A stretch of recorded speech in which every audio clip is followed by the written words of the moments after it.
ఇవాళ Sunday అనకురా, Monday అనకురా, ఎప్పటికీ నీ దాన్ని రా.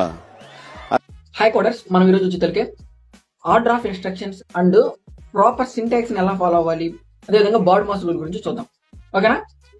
ఆర్డర్ ఆఫ్ ఇన్స్ట్రక్షన్స్ అంటే పైథాన్ అనేది కోడ్ ని లైన్ బై లైన్ ఎగ్జిక్యూట్ చేస్తుంది అనమాట.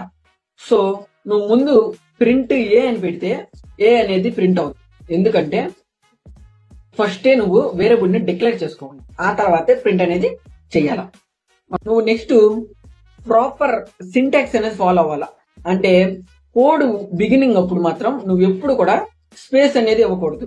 సో ఫర్ ఎగ్జాంపుల్ కి నేను ఇక్కడ ఏ ఈక్వల్ టు 10+5 అనుకున్నా, అదేవిధంగా బి ఈక్వల్ టు 5 అనుకున్నా. సో కొంచెం స్పేస్ ఇచ్చి ప్రింట్ ఏ బై బి అంటే అవుట్పుట్ అనేది నాకు ఎర్రర్ వచ్చేసింది. బాడ్ మాస్ రూల్ అంటే ఏం లేదు గురు, ఏంటంటే ఏ విధంగా క్యాల్కులేషన్ అనేది స్టెప్ బై స్టెప్ ఎగ్జిక్యూట్ అవుతుంది.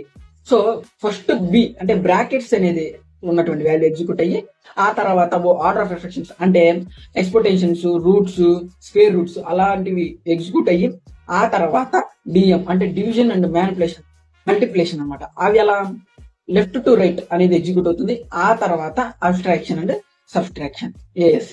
సో అబ్స్ట్రాక్షన్ అనేది సబ్స్ట్రాక్షన్ అనేది ఎగ్జిక్యూట్ అవుతుంది. ప్రాక్టీస్ క్వశ్చన్స్ కామెంట్ బాక్స్ లో ఇచ్చేసాను, వెళ్ళి ఒకసారి చెక్ చేసేయి.